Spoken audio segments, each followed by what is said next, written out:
সকলো চেষ্টা চলাইহে গ্ৰেপ্তাৰ হৈছিল চতুৰ শ্যাম কানু। গ্ৰেপ্তাৰৰ পূৰ্বেই উচ্চতম ন্যায়ালয়লৈ প্ৰেৰণ কৰিছিল লেখ আবেদন। নিজকে ভুক্তভোগী সজাই বলিৰ পঠা হোৱা বুলি দাবী। শ্যাম কানুৱে কাৰ সহায় পাইছিল তেতিয়া? সমগ্ৰ অসমীয়া জাতিটোৱে ঘিণ কৰা ব্যক্তি এইজন শ্যাম কানু মহন্ত।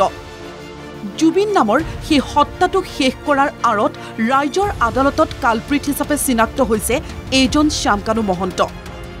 অসমৰ ৰাইজ, অসমৰ সংবাদ মাধ্যমেও যোৱা 19 ছেপ্টেম্বৰৰ পৰা এৰি দিয়া নাই বিষয়টো। তদন্ত চলি আছে। শ্যাম কানু সিদ্ধাৰ্থৰ মাৰাথান জেৰা চলিছে। সকাহ বিচাৰি সুপ্ৰিম কোৰ্টলৈ লিখিহে ভাৰতলৈ আহিছিল শ্যাম কানু। উচ্চতম ন্যায়ালয়ৰ অধিবক্তা ৰাজ কমলৰে যোগাযোগ শ্যাম কানুৰ।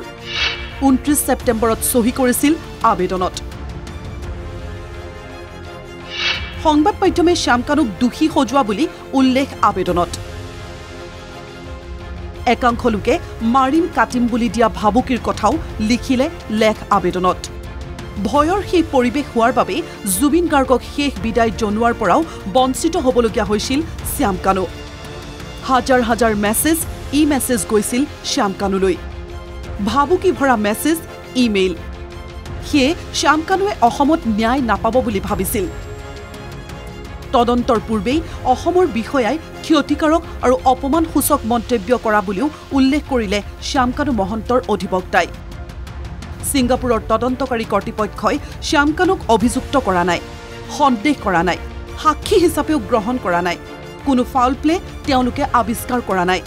সেই কালপ্ৰিট হিচাপে শ্যাম কানু মহন্তক ভাৰত বা অসম চৰকাৰে তদন্তৰ আওতালৈ অনাৰ যুক্তিও নাই বুলি উল্লেখ কৰা হৈছে আবেদনখনত। ৰাইজে ইতিমধ্যে দোষী কৰিছিল শ্যাম কানুক। শ্যাম কানুৰ বাসগৃহত 2-3 বাৰ অভিযান চলিছিল। বেংক একাউণ্ট ফ্ৰিজ কৰি দিয়া হৈছিল।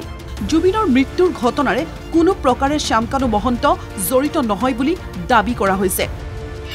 গোচৰটো NIA নাইবা CBI-লৈ হস্তান্তৰ কৰাৰ দাবী জনাইছিল শ্যাম কানুৰ অধিবক্তাই। পূৰ্বে কেইবাবাৰো গুৰুতৰভাৱে অসুস্থ হৈছিল জুবিন গাৰ্গ।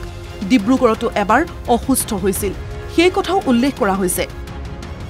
শ্যাম কানু মহন্তৰ পৰিয়ালক খুব সাংস্কৃতিক এটা পৰিয়াল বুলি কৈ উল্লেখ কৰা হৈছে তেওঁ উদ্যোগিক বাণিজ্যিক সাফল্যৰ কথা। অভিনীলৰ হত্যাৰ প্ৰসংগ উল্লেখ কৰিলে আবেদনত।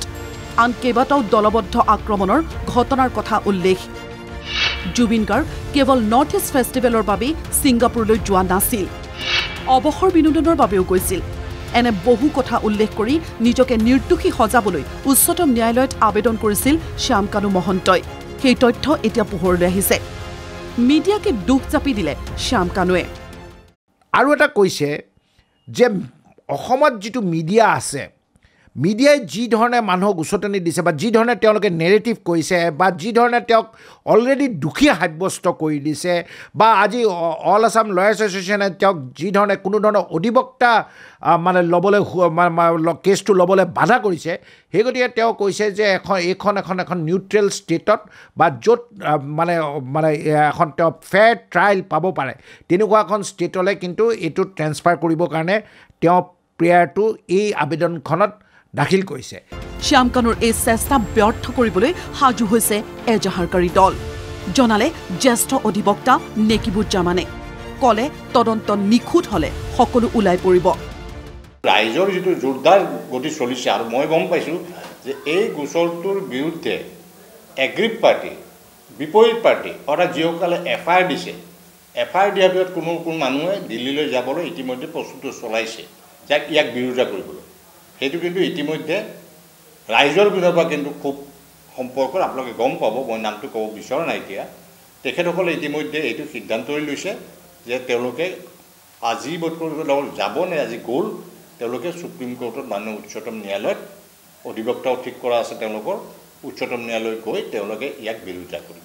অসমৰ আমাৰ সাক্ষ্য অসমৰ, তথ্য পাতি অসমৰ, পোষ্টমৰ্টেম গুৱাহাটীত ছেকেণ্ড পোষ্টমৰ্টেম আছে ৰিপৰ্ট, গোটেইখিনি লৈ কেনে গুৱাহাটীত কৰিলে সুবিধা হয়, যাৰ কাৰণে তেওঁলোকে যিটো বিচাৰিছে সেইটো নষ্ট কৰাৰ কাৰণে সেইটো ষড়যন্ত্ৰ আমি যেনেকৈ নহওক চৰকাৰে হওক আমি সকলোৱে মিলি এইটো ব্যাহত কৰিব লাগিব।